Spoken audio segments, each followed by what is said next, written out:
जय शिवराय. मी अंकिता. माझी आजची सकाळची सुरुवात शिरा खाऊन झाली होती. मम्मीने शिरा बनवला होता सकाळी नाश्त्याला.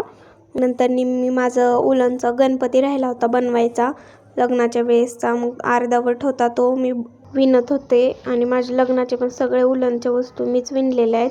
मला पण येतात, मी मोबाईलवरनं बघून शिकले होते आणि बहिणीने पण शिकवलं होतं मला मोठ्या. दुपारून मला बाहेर पण जायचं होतं कारण की थोडे ड्रेस होते इस्त्रीला टाकायचे, ते पण टाकायचे होते. आणि येता येता मग आम्ही पाणीपुरी खाण्यासाठी थांबलो होतो एका ठिकाणी. तुमच्या फाट्यावरती खूप छान पाणीपुरी मिळते. पाणीपुरी वगैरे खाल्ली. घरी आल्यानंतर खाल्लेलं जिरवण्यासाठी उगाच खेळत होतो मी आणि बहिणी. आणि मामानी फ्रूट्स आणून दिले होते. माझ्या छोट्या मामाचं फ्रूट स्टॉलचं आहे व्यवसाय.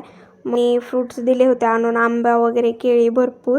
रात्री मी बहिणी खेळत बसलो होतो उनो. माझ्या लहान बहिणी आहेत त्यांच्यासोबत खेळायला खूप मज्जा येते म्हणून बसलेले खूप वेळ खेळत. आजसाठी इतकंच. भेटूया त्याच्या